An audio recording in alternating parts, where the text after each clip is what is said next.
Selamat malam, saya Tasya Aurelia Yong. Saya akan menjelaskan mengenai soal UAS nomor 5. Soal UAS nomor 5 berbicara mengenai data inflasi yang terjadi dan menanyakan analisa saya bagaimana jika saya bekerja sebagai penasihat dari bank investasi di sana di AS.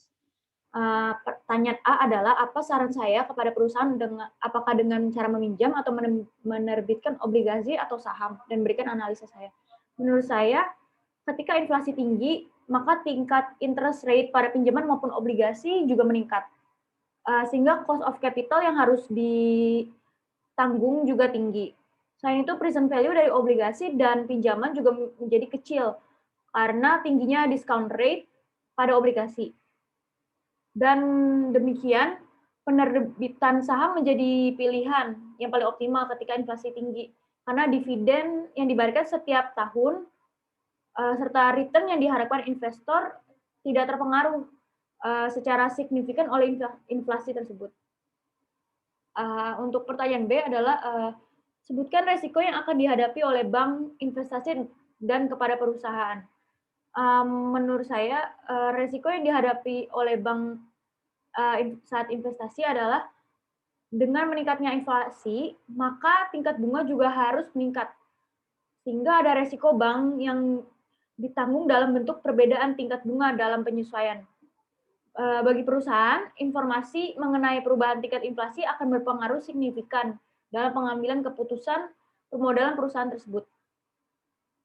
Apabila tidak dikelola dengan baik, maka perusahaan tersebut akan mengalami kerugian yang muncul dari pengambilan keputusan tidak optimal dalam pemodalannya. Untuk pertanyaan C adalah apa dampaknya terhadap pasar modal di Indonesia dan nilai tukar rupiah terhadap USD jika Bank Indonesia dan pemerintah tidak mengantisipasi kabar tersebut.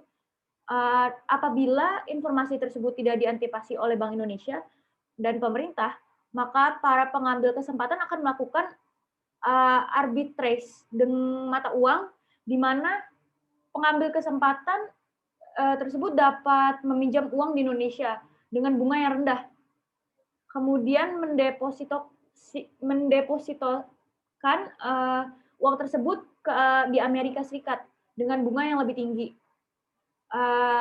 Dengan demikian, pengambilan kesempatan tersebut akan menghasilkan laba.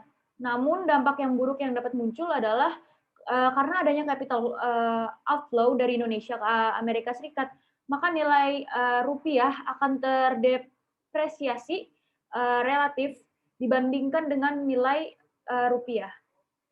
Sekian jawaban dari saya mengenai soal nomor 5 ini. Terima kasih.